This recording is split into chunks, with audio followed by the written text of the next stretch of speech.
A quiet day with shadows looming. The late afternoon sun hung low in the sky, casting long golden shadows over Harmony Park. The park's familiar hum of life was comforting. Children laughing on the swings, joggers pacing along the winding trails, and a street performer playing a cheerful tune on his guitar. The air was warm and inviting, carrying the scent of freshly cut grass, mixed with the faint aroma of the nearby food truck selling churros and hot dogs. Michelle Daniels sat on an old wooden bench near the playground, her casual attire blending seamlessly with the other parkgoers. Dressed in faded jeans and a soft black hoodie, she looked like any other woman enjoying a lazy Saturday. Her hazel eyes, shielded by sunglasses, were trained on her 8-year-old nephew, Jamal, as he sprinted toward the jungle gym. "Aunt Michelle, watch me climb to the top," Jamal called out, his voice brimming with the uncontainable excitement of youth. Michelle grinned and leaned forward, resting her elbows on her knees. "I'm watching, champ. Show me what you've got." Jamal attacked the monkey bars with vigor, his small hands gripping each rung tightly as he hoisted himself higher. He paused at the top, a triumphant smile spreading across his face. "Did you see that?" he shouted. "I'm the king of the jungle gym." "You're the king of the whole park," Michelle called back, clapping her hands. "Now come down carefully, okay?" Jamal descended with less grace than he'd intended but landed safely, beaming with pride. He raced back to Michelle, his small frame brimming with energy as he plopped onto the bench beside her. "I'm getting faster, right?" he asked, wiping his sweaty forehead with his sleeve. "You're unstoppable," Michelle said, ruffling his hair. "But remember, it's not about being the fastest. It's about doing your best." Jamal nodded thoughtfully, though his eyes soon wandered toward the bustling fountain at the center of the park. A small group had gathered there, and the atmosphere seemed less cheerful than the rest of the park. Two men stood close to each other, their animated gestures and raised voices cutting through the hum of the crowd. Michelle's relaxed smile faded as her gaze zeroed in on the scene. Her instincts, honed by years of high-stakes intelligence work, whispered that this was more than a simple disagreement. One man was dressed in athletic gear, his tank top soaked with sweat, while the other wore a sharp suit that seemed out of place in the casual park setting. Their body language spoke volumes. Their movements were sharp, their tension palpable. "What's going on over there?" Jamal asked, leaning closer to his aunt. Michelle gave him a reassuring smile, though her eyes never left the scene. "It looks like they're having an argument. Nothing to worry about." Jamal tilted his head, studying the men. "Why are they so mad at each other?" "Sometimes people have a hard time talking things out calmly," Michelle said. "But it's nothing we need to get involved in. Why don't you go climb the jungle gym again while I keep an eye on things here?" Jamal hesitated, then nodded. "Okay, but call me if you need backup." He mimed punching the air before darting back to the playground. Michelle chuckled softly at his enthusiasm, but quickly returned her attention to the men near the fountain. The athletic man was now gesturing wildly, his voice rising in frustration, while the man in the suit stood stiffly, his jaw tight.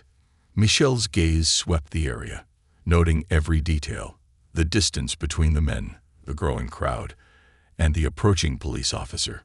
The officer was young, his crisp uniform and polished boots suggesting he was new to the force.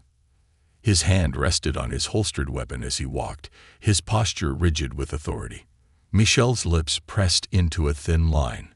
She recognized the officer's body language. It wasn't the calm, measured demeanor of someone intent on de-escalating a situation.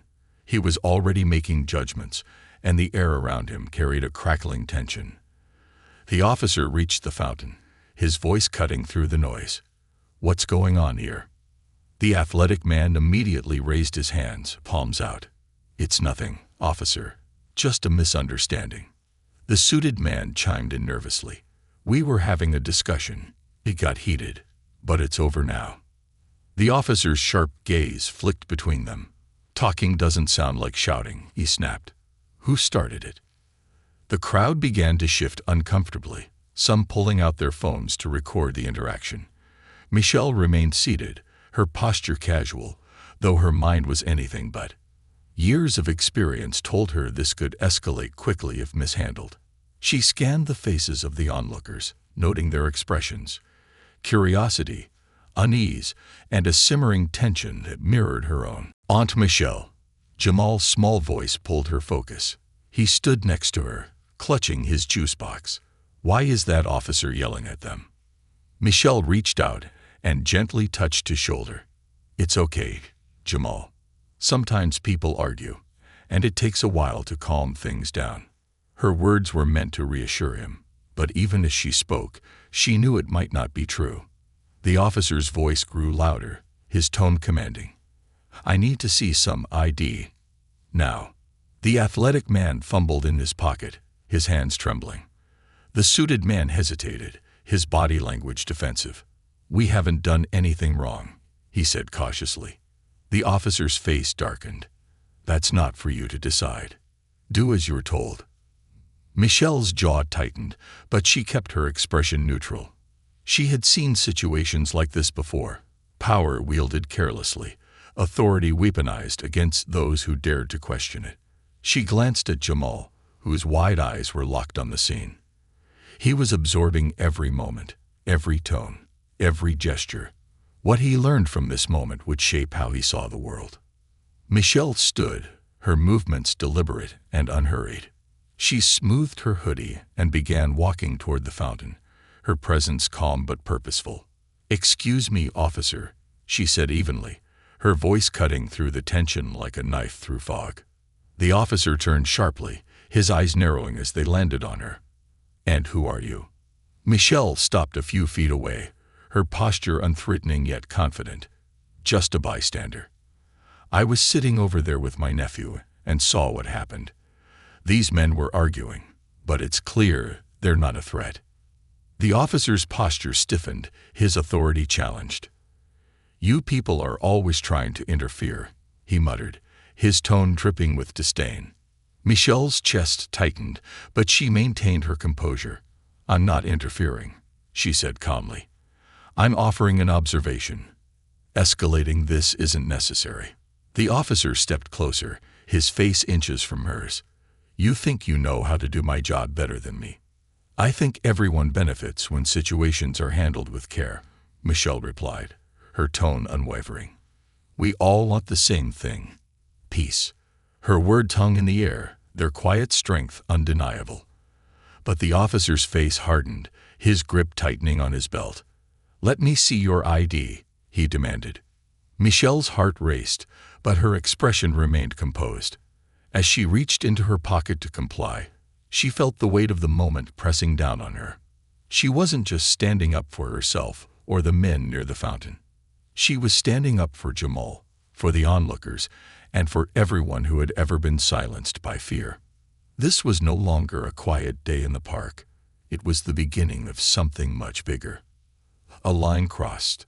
The fountain's rhythmic splashes provided a deceptively serene backdrop to the charged moment unfolding nearby. Michelle Daniels handed over her ID calmly, though her sharp instincts screamed that this situation was spiraling in the wrong direction.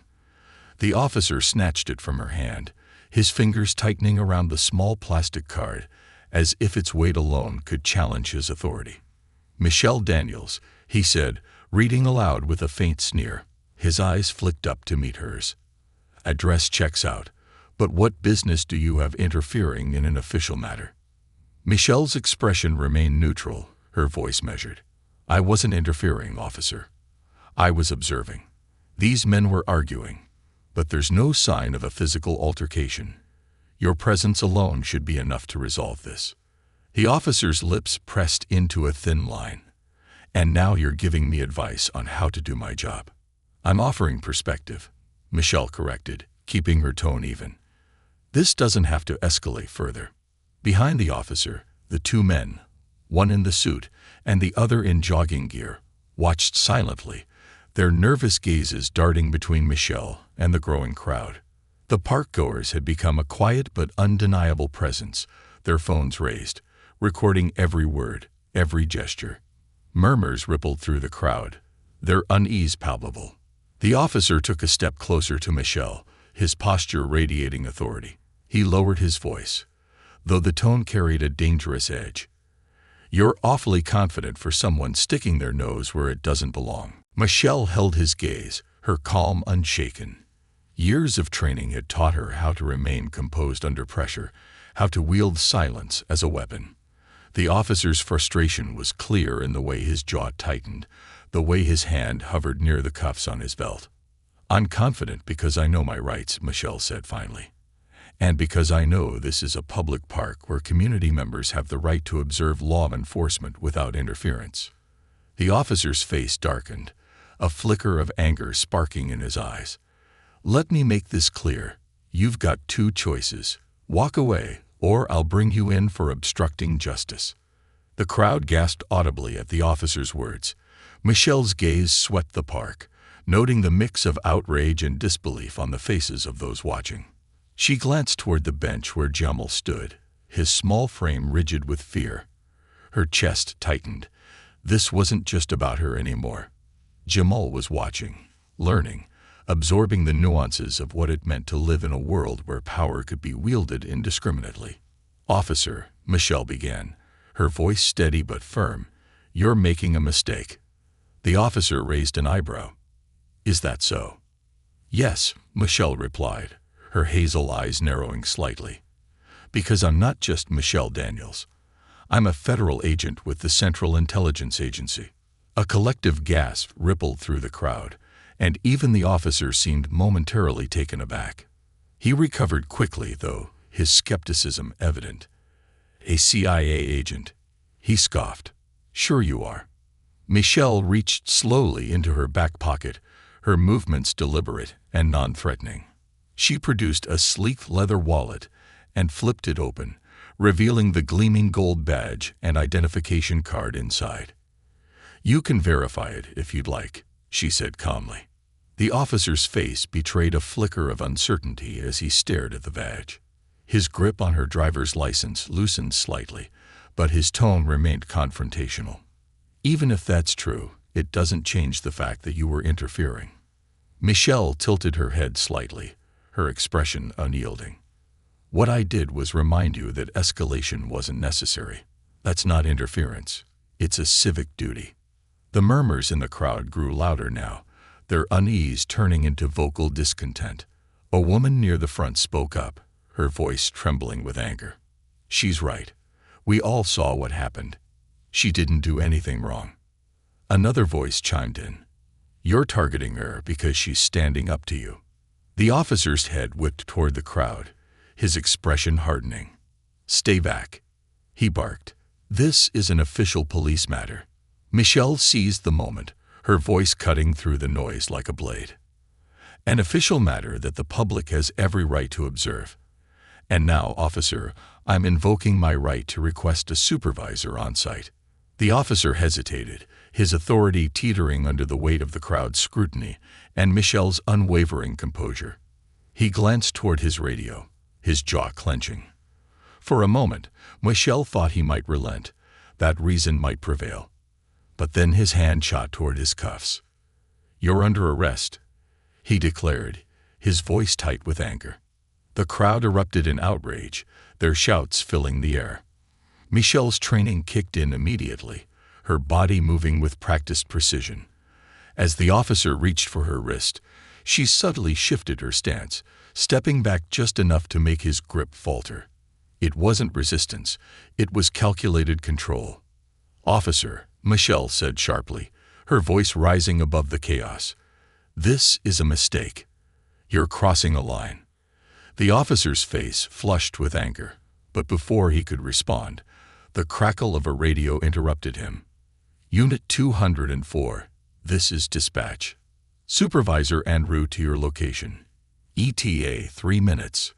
Reluctantly, the officer stepped back, though his glare never left Michelle. The crowd's voices grew louder, their phones capturing every moment.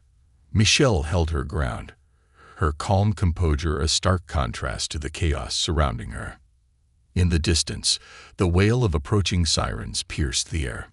Michelle's chest tightened with a mix of relief and resolve. This wasn't over, not by a long shot. But she had made it this far. She glanced toward Jamal, who stood frozen by the bench, his wide eyes filled with fear and confusion. She gave him a small, reassuring nod, silently promising him that everything would be okay. But as the sirens drew closer, Michelle knew this moment wasn't just about her. It was about everyone watching, about what they would learn, about what they would choose to do next. Tension reaches its peak. The sound of sirens grew louder, their piercing wail cutting through the heated tension at Harmony Park. The crowd parted slightly, a sea of murmurs and pointed fingers, as two squad cars pulled up near the fountain. The flashing red and blue lights painted the scene in sharp, vivid strokes, heightening the drama that was unfolding. Michelle Daniels stood her ground, her CIA badge still visible in her hand. Beside her, the officer who had initiated the confrontation stood rigid, his jaw clenched and his knuckles white as they gripped his belt. The arrival of his colleagues didn't seem to soothe him. Instead, it only seemed to heighten his frustration. A senior officer stepped out of the lead squad car, his stride confident but measured. His uniform was slightly more worn, his demeanor more seasoned. Captain Harold Monroe was a man in his late 50s, with gray streaking his dark hair and lines etched into his weathered face. His sharp eyes swept over the scene, taking in the crowd, the younger officer, and finally Michelle, whose calm composure seemed to command the moment. "Officer Williams," Monroe began, his voice carrying the authority of someone who had seen it all. "What's going on here?" The younger officer, visibly flustered, cleared his throat. This woman was interfering in a police matter.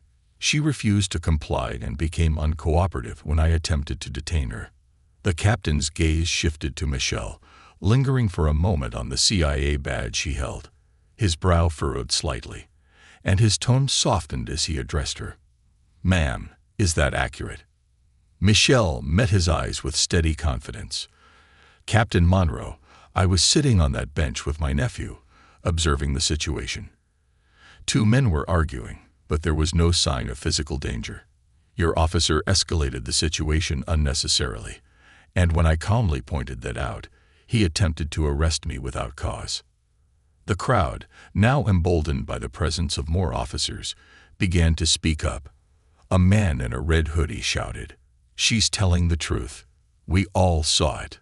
"She didn't do anything wrong," a woman added, her phone still raised to record.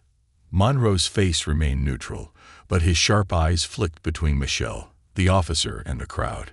He turned back to Officer Williams. "Did she resist arrest?" Williams hesitated, his confidence wavering. "Not physically, no, but she was defiant." "Defiance isn't a crime," Michelle interjected calmly. "Standing up for one's rights isn't, either." Monroe exhaled deeply, clearly aware of the volatile nature of the moment. He glanced at the crowd, the phones capturing every word, and the palpable tension in the air. He turned back to Williams, his tone growing firmer. "Did she present any threat or engage in any behavior that justified detainment?" Williams opened his mouth to reply but faltered. The silence was deafening, broken only by the murmurs of the crowd and the faint splash of the fountain. "No, sir," Williams finally admitted, his voice low. Monroe's jaw tightened, but he nodded. He turned to Michelle, his expression softening slightly. "Ma'am, I'd like to formally apologize on behalf of the department. This situation was clearly mishandled." Michelle nodded, though her expression remained serious. "An apology is a start, Captain, but this isn't just about me. It's about a pattern of behavior that erodes public trust in law enforcement." The crowd murmured in agreement, their voices growing louder in support. Monroe raised a hand to quiet them, his face betraying a flicker of discomfort. "I understand your concerns, ma'am, and I assure you we'll conduct a thorough review of this incident." Michelle's gaze didn't waver. "I hope so, Captain, because this could have ended very differently if I weren't trained to handle situations like this, or if I weren't in possession of this badge." She held up her CIA identification, its gold emblem catching the sunlight. The crowd gasped again, whispers spreading like wildfire. "She's CIA." Someone muttered. "She's way out of their league," another voice added. Monroe's eyebrows rose, but he maintained his composure. "I see. In that case, I'd like to personally ensure this matter is resolved appropriately."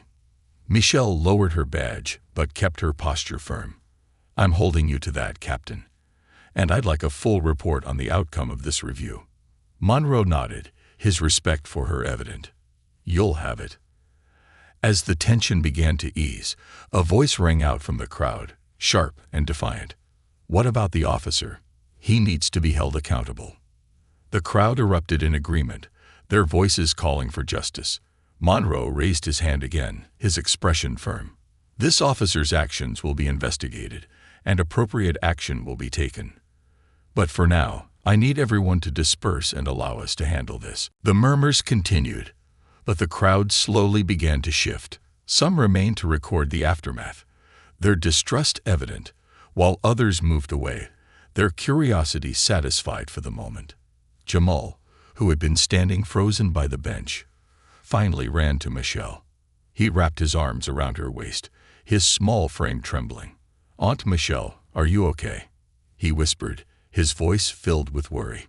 Michelle knelt down, pulling him into a comforting embrace.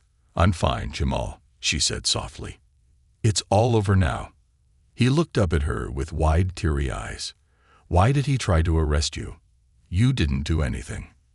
Michelle hesitated, choosing her words carefully. "Sometimes, Jamal, people make decisions based on fear or misunderstanding. But it's important to stand up for what's right, even when it's hard." Jamal nodded, though his expression remained troubled. "You were really brave." Michelle smiled gently. "And you were too."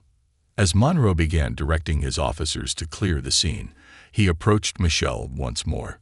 "Ms. Daniels, if you'd like, we can arrange for a more private conversation to address any concerns you have." Michelle rose, her hand resting lightly on Jamal's shoulder. "I'd appreciate that, Captain. But my primary concern is ensuring this doesn't happen to someone who can't stand up for themselves." Monroe nodded solemnly. "Understood." As Michelle walked away with Jamal, her heart felt heavy despite the resolution. The weight of the moment wasn't just about her. It was about everyone who had watched, everyone who had recorded, and everyone who would see the videos online. This was more than a confrontation. It was a catalyst for change. And Michelle Daniels wasn't one to let an opportunity like that slip away. The aftermath unfolds. The following morning, Michelle Daniels sat at her kitchen table, a steaming cup of coffee untouched beside her. Her phone buzzed incessantly with notifications, texts, emails, news alerts, each one a stark reminder of the prior day's events. The incident at Harmony Park had gone viral overnight, and Michelle found herself thrust into a spotlight she neither sought nor wanted. Videos of the confrontation played on every major social media platform, their captions ranging from CIA agent stands up to racist cop, to park confrontation sparks debate on police bias.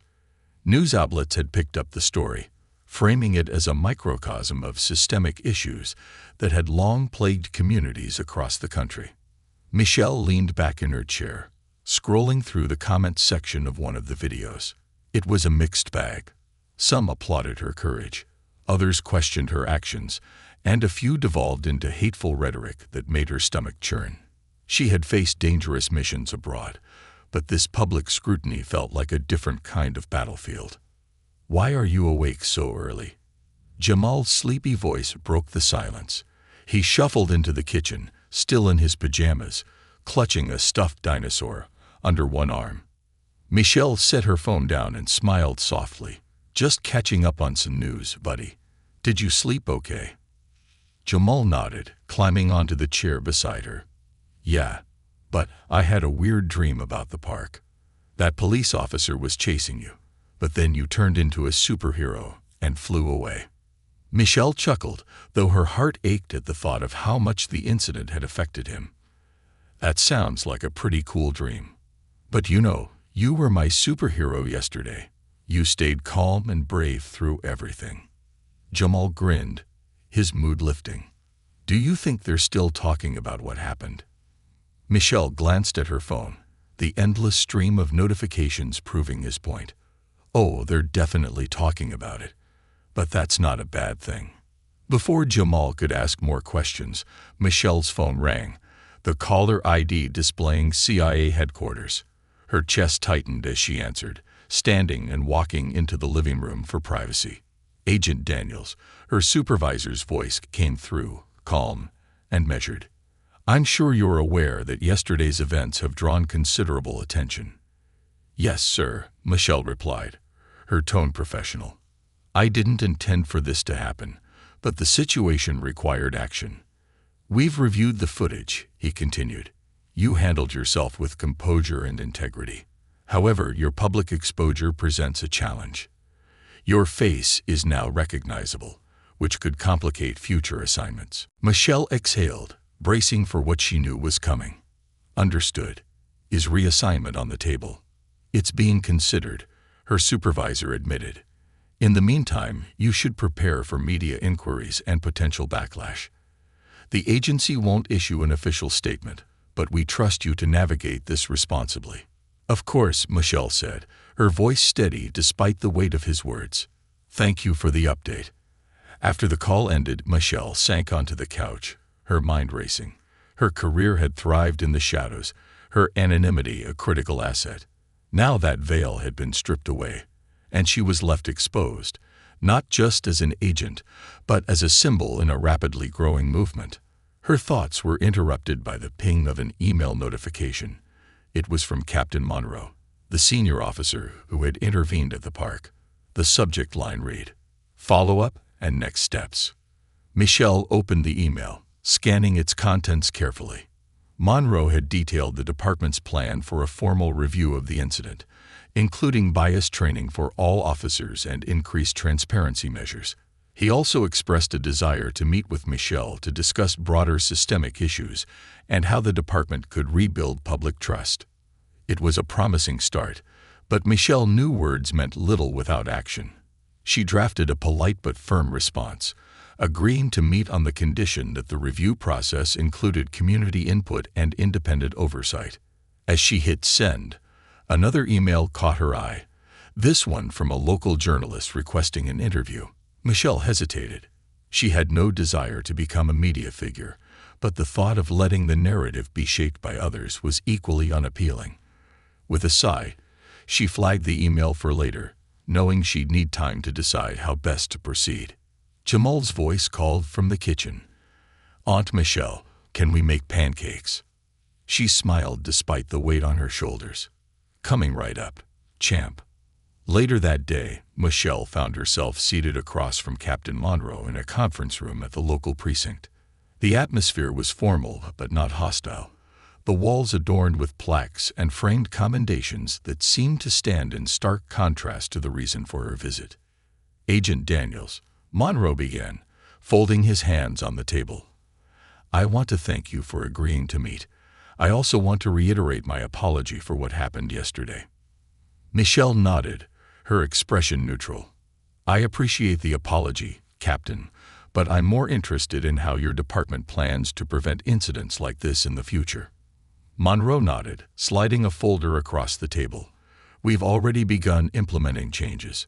Mandatory bias training is being scheduled for all officers, and we're revising our escalation protocols.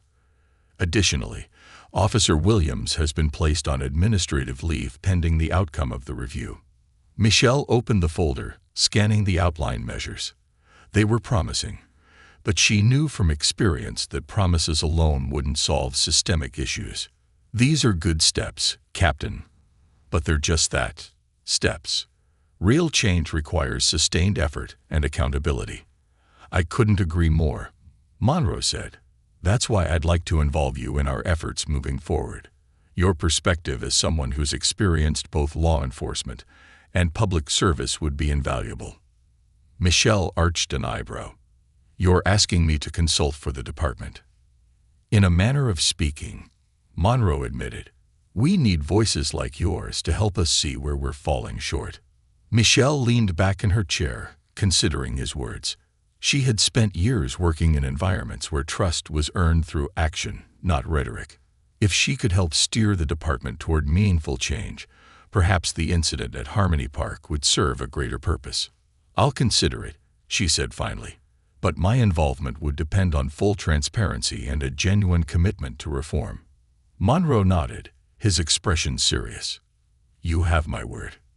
As Michelle left the precinct, her phone buzzed with another flood of notifications. The world was watching, waiting to see what would come next. And as much as Michelle longed for the anonymity she'd once had, she knew there was no turning back. This wasn't just her story anymore. It was a fight for justice, for accountability, and for a future where moments like the one in Harmony Park were relics of the past. The spark of a movement. By the time Michelle Daniels returned home that evening, the world outside her quiet neighborhood felt like it had changed forever. Her name and face were splashed across countless headlines, her composed confrontation with Officer Williams at Harmony Park igniting a firestorm of debate that spanned local coffee shops, cable news networks, and social media timelines. But the weight of her sudden notoriety was nothing compared to the responsibility she now felt pressing down on her shoulders. Michelle set her keys on the kitchen counter and turned on the small TV mounted above the sink. The local news anchor's voice filled the room. Tonight, more protests are expected outside the Glenview Police Department following the now viral confrontation between CIA agent Michelle Daniels and Officer Aaron Williams. Demonstrators are demanding accountability and systemic reform, citing what they call a pattern of discriminatory practices within the department.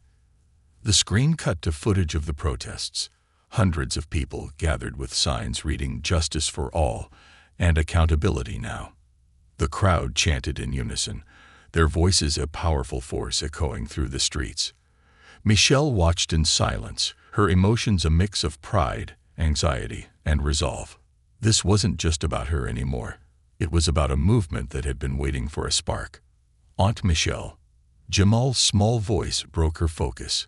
He stood in the doorway, his face etched with concern.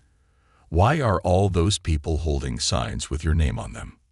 Michelle turned off the TV and crouched to his level, resting her hands gently on his shoulders. "They're standing up for something important, Jamal. For fairness, and for everyone to be treated with respect, no matter who they are." Jamal frowned. But why did they need to stand up? Shouldn't people already be fair? Michelle sighed, brushing a curl away from his forehead. "They should be, buddy. But sometimes people forget to do what's right, and we have to remind them. That's what those people are doing. They're reminding everyone that fairness matters." Jamal considered her words carefully, then nodded. "Does this mean you're a hero, like in the movies?" Michelle smiled softly. "I'm just someone trying to do the right thing. And sometimes, doing the right thing means standing up, even when it's scary." The next morning, Michelle's phone buzzed incessantly with calls and messages.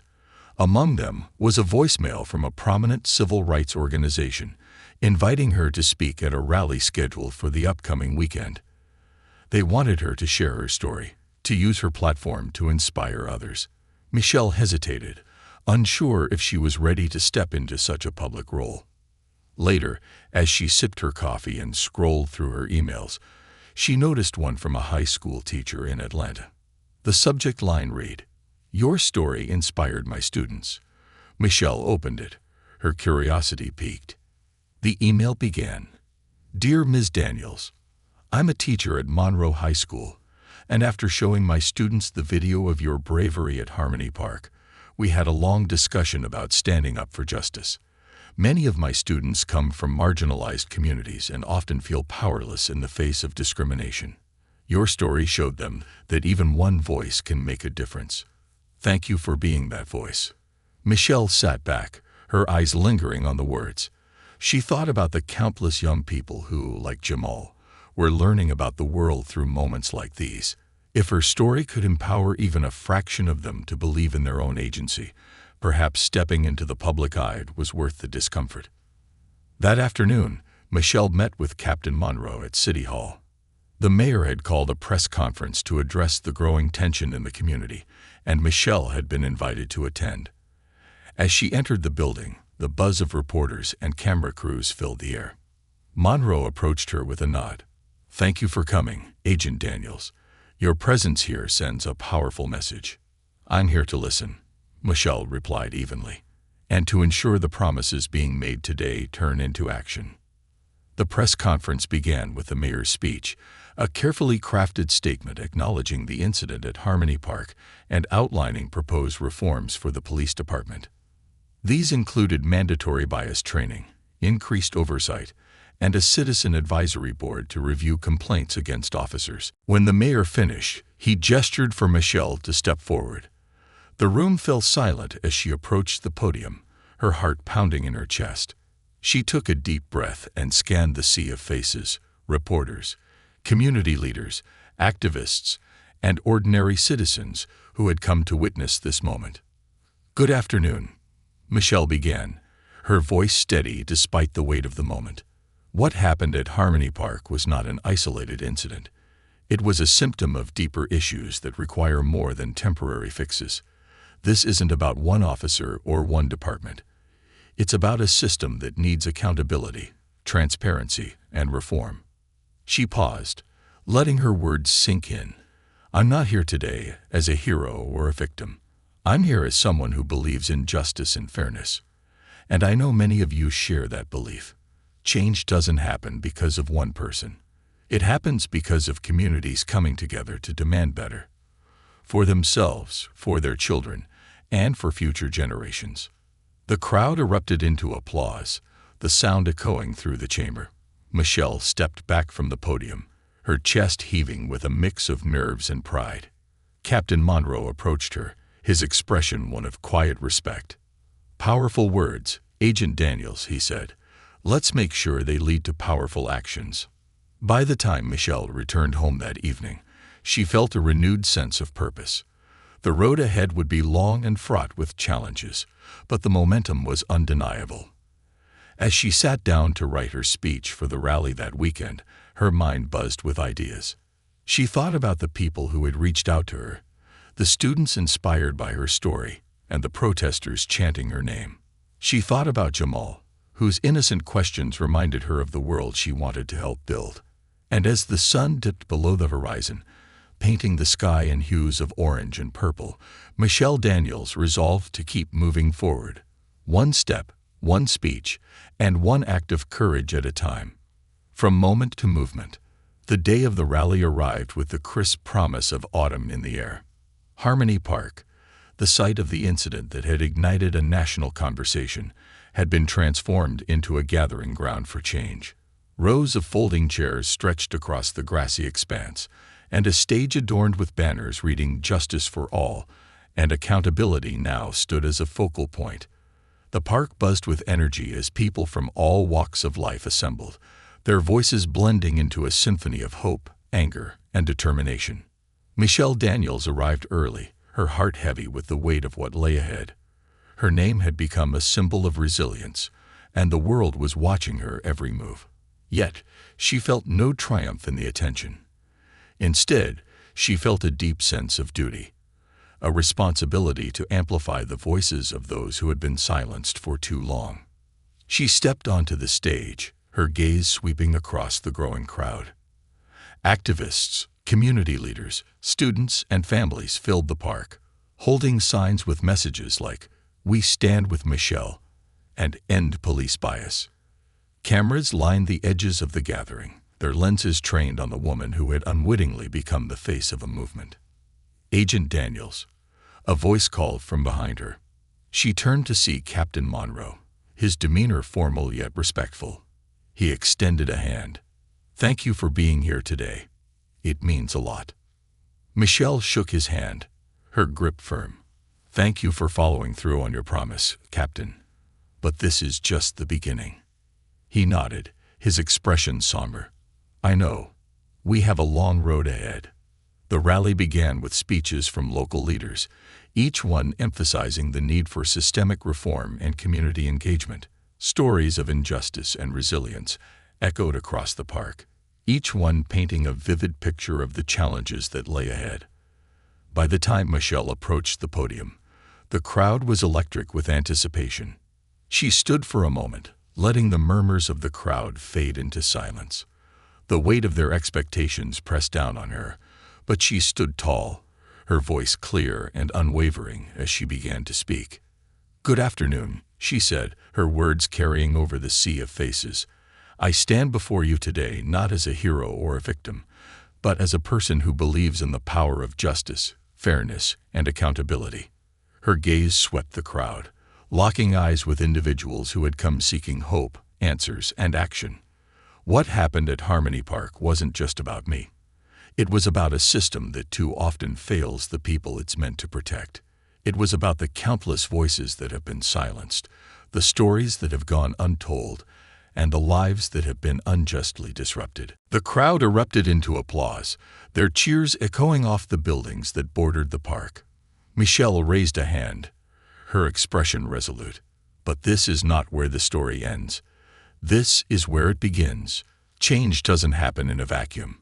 It happens when people like you, each and every one of you, stand up and say, 'Enough is enough.'" She paused, her voice softening as she continued. "I was trained to stand my ground in dangerous situations, to fight for what's right even when it feels impossible. But my story isn't unique. There are so many others, people who don't have badges, titles, or platforms, who fight these battles every day. They deserve to be heard. They deserve justice." Michelle's voice grew stronger, fueled by the passion she felt emanating from the crowd. "We are here today because we believe in a better future, one where accountability is not optional, one where no one has to fear those who are sworn to protect them, one where fairness is not a privilege, but a right." The applause was deafening now, the crowd surging with energy. Michelle gripped the edges of the podium, her heart pounding with conviction. This movement isn't about one person or one moment. It's about all of us standing together, refusing to accept the status quo. And I promise you this, I will continue to fight, not just because it's my duty, but because it's the right thing to do. As she stepped back from the podium, the crowd roared, their cheers a powerful affirmation of her words. Tears welled in Michelle's eyes as she took in the scene, a mosaic of humanity united by a shared vision of justice. After the rally, Michelle was approached by reporters, activists, and community members eager to share their stories and seek her guidance. One young woman, barely out of her teens, clutched a notebook to her chest as she approached. "Ms. Daniels," she said, her voice trembling, "I just wanted to say thank you. I've always been scared to speak up, but watching you gave me the courage to stand up for myself." Michelle placed a hand on the young woman's shoulder, her smile warm. "The courage was always there. You just needed a reason to use it." As the sun dipped below the horizon, casting a warm glow over the park, Michelle found herself surrounded by people who had been inspired by her actions. Their stories of resilience and hope reminded her why she had stepped into the spotlight, why she had chosen to stand her ground. That evening, as Michelle returned home, she felt a renewed sense of purpose. The battle was far from over, but the momentum was undeniable.